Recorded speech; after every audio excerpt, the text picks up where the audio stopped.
Bamako abrite le Forum des affaires Mali-Turquie, une rencontre initiée pour étudier les opportunités économiques entre les deux pays.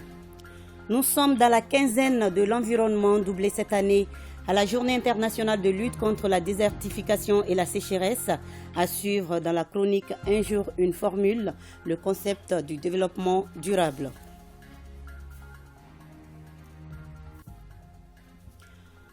Vendredi 10 juin. Madame, Monsieur, bonjour et bienvenue dans le 13h de ORTM 1.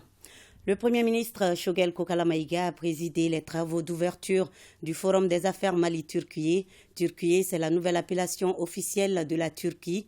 Cette grande rencontre est initiée pour permettre aux opérateurs économiques maliens et turcs d'être bien informés sur les potentialités de nos deux pays dans le domaine des affaires. Le reportage de la cérémonie avec Modibo Mariko.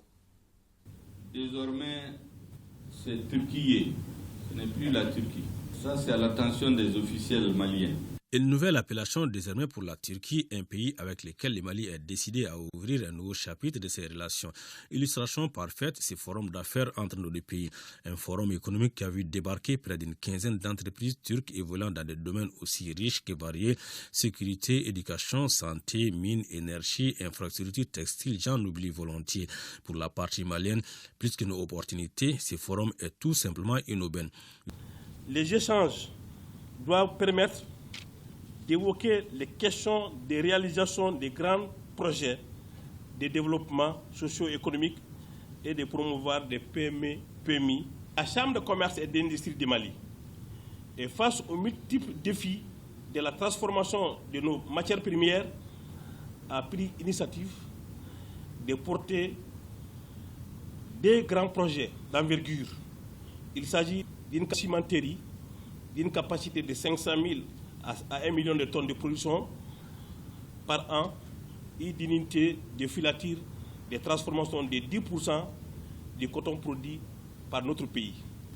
Le présent forum constitue non seulement un cadre idéal de réflexion sur les enjeux et défis qui se présentent aux deux institutions, la CECIM et DEI, mais également une occasion de mettre ensemble les investisseurs des deux pays pour développer les relations économiques et commerciales. La rencontre d'aujourd'hui intervient au moment où le Mali s'est résolument engagé dans l'accroissement de la compétitivité économique inclusive à travers la diversification de ses partenaires. Depuis la signature de l'accord de coopération entre le Mali et la Turquie, les relations entre nos deux pays ne cessent de se bonifier d'année en année. Avant ce forum, le volume des échanges était estimé à 141 millions de dollars. Avec ce forum, nos deux pays tablent sur 200 millions et 500 millions dans les 5 années à venir. Un objectif à portée de main selon les organisateurs de ce forum. Cependant, pour ce faire, la partie turque a une requête à l'endroit des autorités maliennes. On veut que le gouvernement malien supprime la demande du visa pour les hommes d'affaires turcs. Les hommes d'affaires qui ont le passeport vert, ce sont des passeports spéciaux pour les hommes d'affaires. C'est certainement ils vont venir, ça va faciliter leur arrivée au Mali. Pour ce qui est de la demande concernant le visa, je crois que c'est une idée qui peut être examinée avec bienveillance, avec bien sûr en arrière-plan la possibilité de la réciprocité. Mais en attendant que les formalités juridiques et diplomatiques soient réglées, je sais que ce n'est pas en un jour, on pourrait donner de part et d'autre aux différents services des frontières de faciliter le processus de déplacement des opérateurs économiques de part et d'autre. De l'époque de l'Empire ottoman à nos jours, on peut dire que les relations entre nos deux pays ont résisté à l'usure du temps. Une longévité qui n'est pas prête à prendre un seul rythme malgré le contexte marqué par des épreuves de diverses natures. La Turquie soutient la transition au Mali et ceci s'est fait très tôt. Avant, la Turquie exportait beaucoup au Mali. Maintenant, grâce aux efforts des opérateurs économiques maliens, le Mali exporte de plus en plus aux Turquie. Nos relations économiques sont en train de s'équilibrer. Je me réjouis de constater que depuis la création de la Grande Commission mixte de coopération Mali-Turquie en 1999, les relations économiques entre nos deux pays connaissent un développement sans cesse croissant. Toutefois, les raisons profondes ont amené les hautes autorités turques et maliennes à mettre en place un cadre de coopération demeurant toujours d'actualité, car le niveau des relations économiques et commerciales reste en deçà des potentialités. De même, le niveau de la coopération économique est également loin en deçà des excellentes relations politiques, d'amitié et de fraternité existant entre les dirigeants de nos deux pays et entre nos deux peuples frères et amis. Je fonde donc l'espoir que la tenue du présent forum d'affaires contribuera à l'atteinte des objectifs communs poursuivis par nos deux États afin de faire de notre coopération bilatérale un exemple réussi de la coopération sud-sud. La partie turque, en tout cas, a suffisamment été informée des potentialités du Mali à travers un exposé de l'API, l'Agence pour la promotion des investissements, une séance bien approfondie avant et après par des rencontres B2B entre les hommes d'affaires de nos deux pays. Et les jours et les mois à venir nous diront si les fruits des affaires conclues sont à la hauteur de la promesse des fleurs portées par ce forum Turquie-Mali.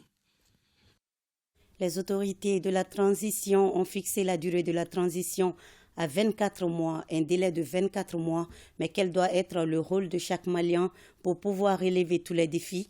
En tout cas, les acteurs de la classe politique et ceux de la société civile, eux, ont de l'espoir sur les objectifs fixés par les autorités de la transition. Voyons cela avec Tamsir Diabati, Aboubakar Traoré et Astan Satourou Diabati. 24 mois rétroactifs qui courent depuis le 26 mars dernier. C'est la nouvelle phase de la transition civilo-militaire qui se veut refondateur. Et pour ce faire, le moment est donc venu pour le peuple de se tenir debout comme un seul homme humain dans la main pour relever les défis d'un Mali refondé. Nous devons rester soudés, unis et garder le même objectif, sauver notre pays. Le temps qui nous reste, faisons tous preuve de bonne volonté. Aujourd'hui, nous devrons tous faire l'union autour du Mali parce que les souffrances endurées par nos populations et toutes les crises que nous avons connues doivent nous guider tous vers l'atteinte d'un objectif qui est un Mali de paix, de prospérité et de partage. Le pays aujourd'hui a besoin de tout le monde, afin vraiment d'accompagner nos autorités pour nous amener à bon port. C'est tous ensemble que nous avons compris que notre pays a besoin vraiment de renouveau, ce que nous avons appelé Malikoura. Pour cela, les Mali de l'extérieur ont un rôle extrêmement important à jouer. Au regard des défis énormes, immenses, auxquels la transition est confrontée, il nous est paru indispensable de proroger la transition à 24 mois. Nous sommes tous unanimement d'accord, nous voulons un Mali nouveau. C'est une étape de franchie parce que je pense que ça nous sort au moins du flou. C'est le président de la transition qui est le garant de l'unité nationale. C'est à lui de fédérer toutes les initiatives autour de lui, de rassembler tous les Maliens autour de lui. Il est sur la bonne voie. On ne peut relever ces défis qu'ensemble. Et que les Maliens, aujourd'hui, cultivent la paix au lieu que nous nous jetons des flèches. Les Maliens qui étaient entre le doute et le scepticisme sont aujourd'hui optimistes parce que les prémices de pouvoir relever les défis sont visibles, surtout sur le plan sécuritaire. Sur le plan sécuritaire, il y a vraiment beaucoup d'espoir. Nous avons vu que ces derniers temps, il y a quand même des évolutions.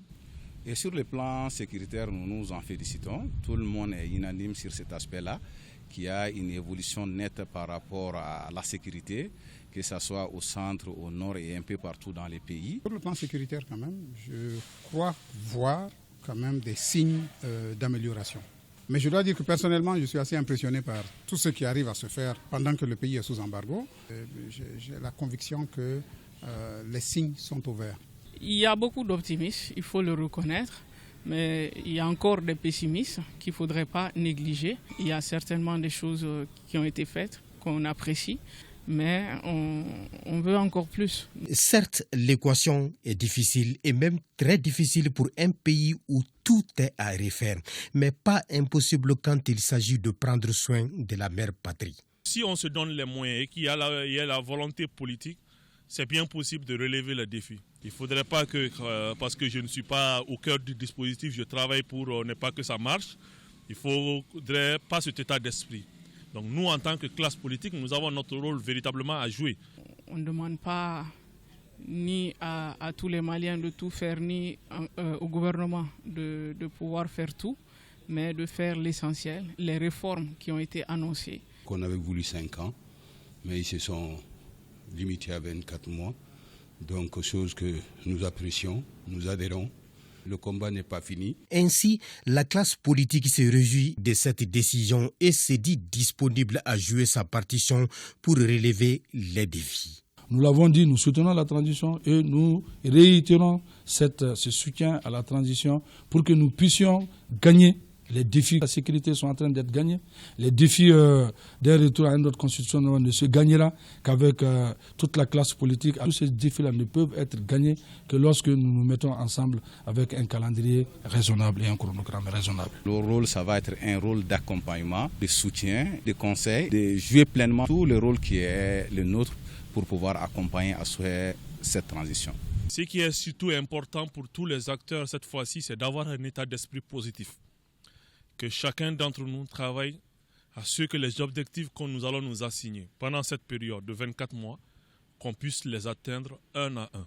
Et la classe politique à être plus constructive et à faire des concessions. Et face à ces nombreux défis, le peuple malien se sent interpellé, d'où l'appel de la classe politique et de la société civile à se mobiliser davantage et à regarder dans la même direction pour une transition réussie. J'invite la classe politique, la société civile, les leaders religieux, que nous laissons de côté vraiment certaines querelles entre nous, que nous nous donnons la tâche pour pouvoir relever ces défis. Il faut un changement radical de comportement, de mentalité, pour que chacun essaye d'abandonner un tant soit peu les habitudes pour pouvoir atteindre, n'est-ce pas, les objectifs que les autorités se sont fixés à la face du monde. Parce que c'est tout le monde qui nous regarde. Ce n'est pas les militaires, mais c'est le Mali qui doit réussir. Et pour cela, chaque Malien, à quelque niveau que ce soit, doit se donner la main pour que la transition réussisse. Il faut mettre l'intérêt collectif au-dessus de l'intérêt individuel. C'est ce qui doit être le credo de chaque Malien. Les Maliens ont toujours relevé les défis quand ils sont unis, surtout en des périodes difficiles comme celle d'aujourd'hui, et ce qui devra nous servir de leçon à transcender nos égos pour relever les défis du moment. 5e pilier de l'islam, le Hajj 2022, s'accomplira dans la ville sainte de la Mecque cette année du 7 au 12 juillet en fonction du calendrier lunaire, bien sûr. Les 6000 futurs pèlerins maliens qui se préparent seront dotés en cas de besoin de médicaments. Le don vient de PharmaPlus AIPP et il a été réceptionné hier à la maison du Hajj par le ministre des Affaires religieuses, du culte et des coutumes. Reportage Boubacar Kanouti. Ces dons de médicaments visent à appuyer les efforts sanitaires mis en place par les autorités de la transition, visant à soulager les 6000 pèlerins maliens. Ce geste de solidarité de la firme Pharma AIPP est bien apprécié par le ministre en charge des Affaires religieuses qui salue la constance et l'accompagnement de la dite structure. Je trouve que le groupe PharmaPlus est un groupe fidèle à ses habitudes, fidèle à ses engagements, fidèle à sa conviction. Cette donation fait suite aux différentes aides données par les plus hautes autorités de notre pays dans le cadre sanitaire. L'État a fait beaucoup et même beaucoup pour les pèlerins de cette année en les accompagnant avec les médicaments. Maintenant, le groupe PharmaPlus est venu montrer sa dignité patriotique plus l'effort de l'État. C'est la deuxième année consécutive que Pharma AIPP se manifeste à l'endroit des pèlerins. Un geste caritatif qui vient à point nommé. Surtout quand il s'agit d'une société de droit malien. La portée, c'est d'abord venir en secours aux populations. C'est le côté social qui prime chez nous. En fait, c'est un don de médicaments à l'endroit des pèlerins du Mali. Nous sommes des Maliens, c'est une structure de droit malien qui doit faire bénéficier les Maliens. Le directeur de la maison du Hajj a rappelé qu'un bon usage serait fait des médicaments reçus dans l'optique de faciliter la prise en charge médicale des pèlerins à la Mecque. Et cette nouvelle qui peut vous surprendre, le sous-sol de la région de Bougouni regorge de diamants. Vous allez le voir, la société Samadou Mining, qui a bénéficié d'un permis d'exploration dans la zone, a découvert des pierres précieuses dans la commune de Tchemala Bani-Monetier. Le directeur national de la géologie et des mines s'est rendu sur place pour constater de visu les efforts de la société et réitérer l'accompagnement des autorités maliennes. Envoyés spéciaux, Abdul Salam Bambara et Nouhoum Sissoko. C'est Samadou Mining, une société appartenant à un Malien du nom de Mamadi Doukouré, qui a effectué des travaux d'exploration de diamants dans la région de Bougouni sur le site du village de Bongo, commune de Tchemala Bani-Monetier. Le directeur national de la géologie et des mines est venu s'enquérir du résultat obtenu par Samadou Mining SA. On a donné une autorisation d'exploration pour les diamants qui est là aujourd'hui. Cette autorisation est de 3 mois et qui est non renouvelable.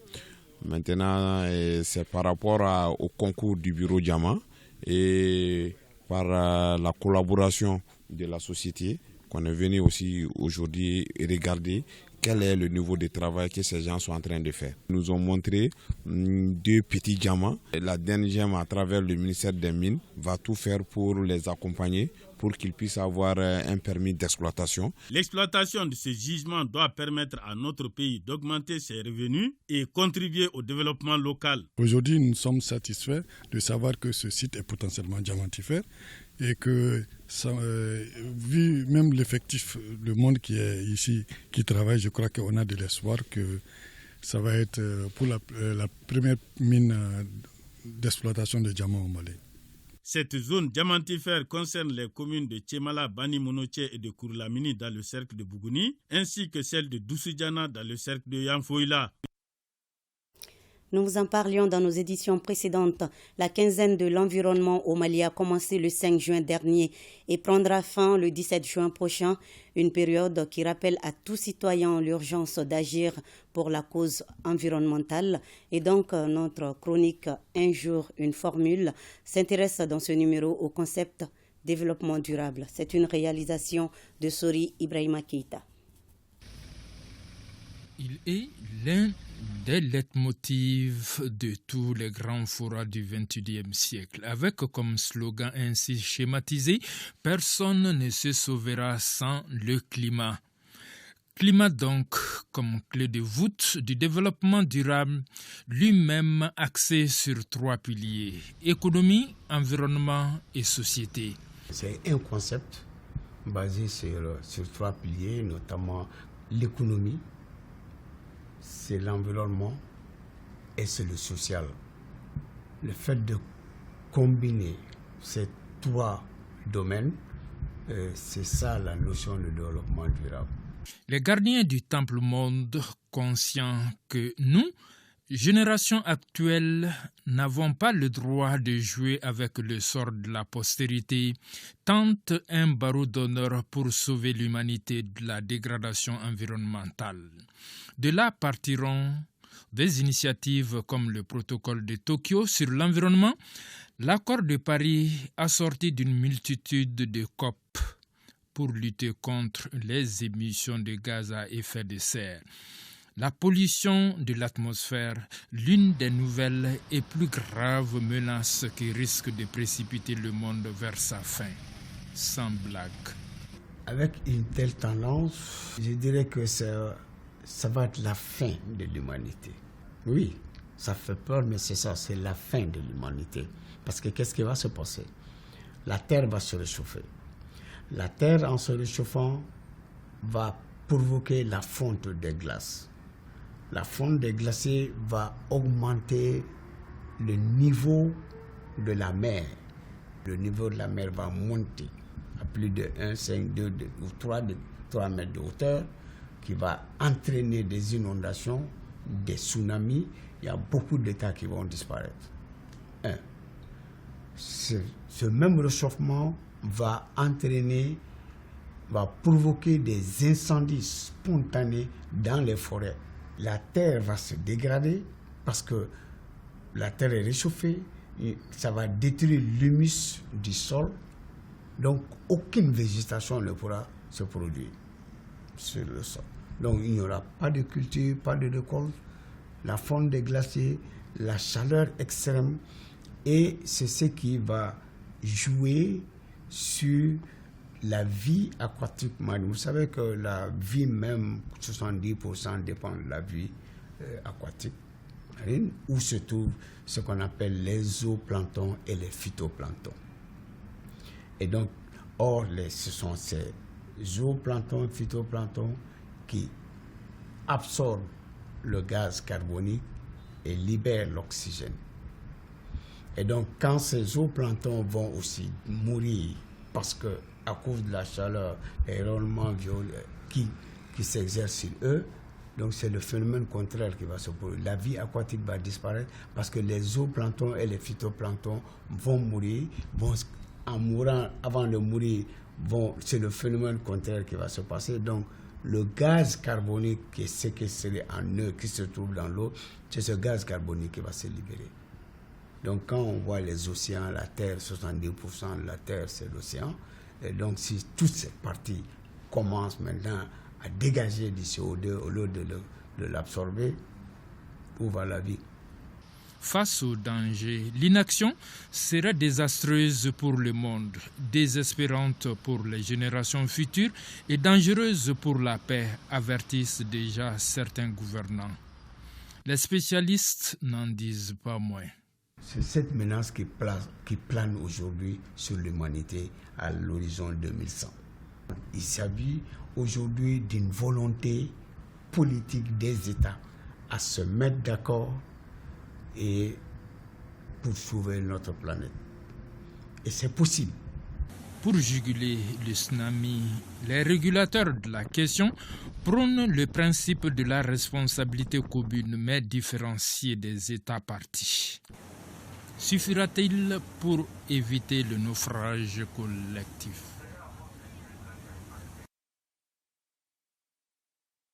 Et du sport avec les éliminatoires de la CAN Côte d'Ivoire 2023. Les Aigles du Mali se sont imposés hier à Kampala 3-1 face à l'équipe du Soudan du Sud. Une belle victoire pour les Aigles qui sont parvenus à renverser la situation en seconde mi-temps.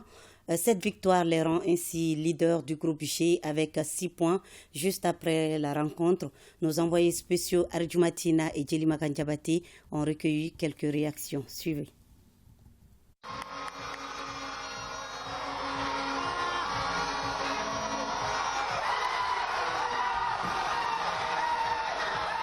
Quand on a vu la première mi-temps et voir ce que vous avez pu dans vos ressources propres, revenir avec une autre mentalité, gagner ce match, même à 10, on ne peut que vous tirer le chapeau.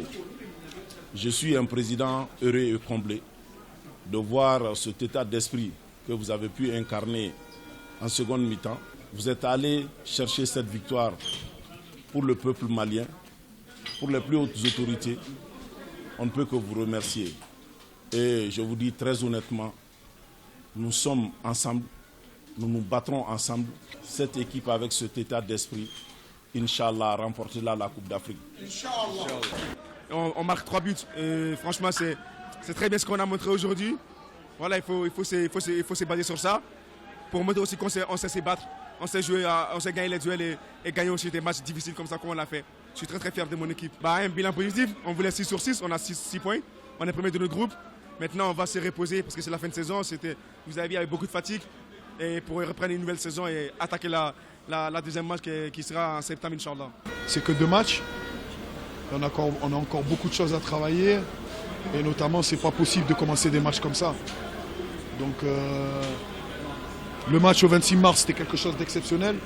Mais il faut être capable de vite retrouver les ingrédients qu'on a mis au 26 mars. Pour plus avoir des moments de doute comme ça. Victoire méritée quand même, mais je les attends au tournant. C'est un sentiment de fierté. Je commence d'abord au nom des autres autorités du pays, du colonel Assimi Goïta, du chef de gouvernement, Dr Choguel Maïga, et au nom de mon ministre qui m'a délégué pour venir. C'est un sentiment de fierté. Dans les conditions actuelles du Mali, vous voyez comment les enfants se sont surpassés. Il faut qu'on y croie. Ces enfants nous ont montré encore une fois de plus un exemple de combativité, de ce dépassement. Et que si ce peuple arrive à être debout comme ça, on peut surmonter toutes les difficultés.